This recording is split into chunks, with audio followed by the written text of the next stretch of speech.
ពីចាប់ដល់ឲ្យទៀនទៅបាទហើយឲ្យចេះហើយយកខ្លួនប្រឡងមកខាងដល់ឲ្យទៅពីយ៉ាងទៅទៀតណាបាទ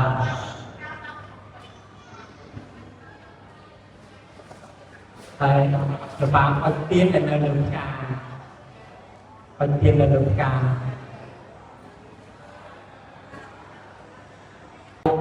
ពីងាបាទពេលបាក់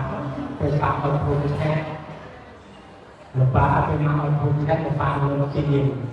ដៃទីនៅលើផ្កានេះអត់លត់ទេបាទ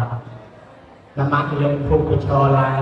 ហើយលើកដៃសំពះជាមួយម៉ាក់ដែរទៅម៉ាក់ថយស្មាជាមួយបាអេបាទលើកដៃប្រណម្យអ្នកកោតគុណទេវតាអង្គព្រមគុណបរតនត្រ័យដោយសេចក្តីគោរពនៃគុណទេគុណប្រពុតព្រះខ្ញុំសូមមានសេរីសុខស្ដីគ្រប់ប្រការលោកបានម៉ាក់និងគុណត្រឡប់យើងភូកដល់ត្រឡប់ការទៅពីអ្នកបាទលើកដៃប្រណម្យឲ្យស្គាល់ស្មាម្ដងទៀតញញឹមមើលទៅព្រះពុទ្ធរូបទាំងអស់គ្នាឡើងបាទ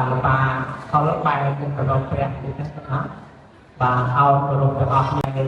ងាកមករកអូនទាំងអស់គ្នាឡើងដល់មកចាប់ទៅដៃកូនលោកម្ចាស់ដល់សម្លេងបាទហើយទៀតទីកូនកន្លះហើយទៀតទីបានមើលទៅបាញ់ដងហ្នឹងបាញ់ដង1 2 3កូនកំឡោះលើកសាក់ដកឡើងលើកជើងទៀតឡើងអូនកូនស្រីត្រង់តែដៃសម្រាប់លោកម្ចាស់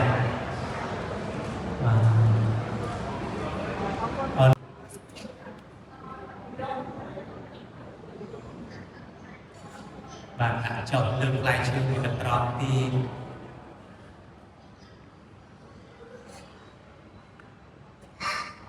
ដាក់ចុះហើយលើកដៃពីណោះអោខ្វាយកំពុង3ដង1 2 3សោតដល់ណាសូមអរគុណដល់លោកអាចារ្យសូមវរណាជាម្ចាស់គ្រូខ្វាយ3ដងឡើង1 2 3លើកសាកដល់ឡើងផ្សេងមក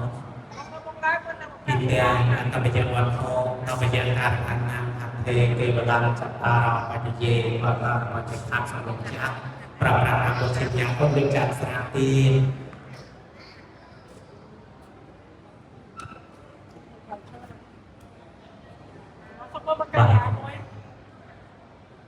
ដាក់ចោលលើកដៃលំអងត្រឹមដល់ទ្រូងកុំសេខ្វាយគុំ3ដងជាមួយនឹងសុមេធាបាទងាកមើលមុខគ្នាញ៉ាំបាក់កាត់ដៃ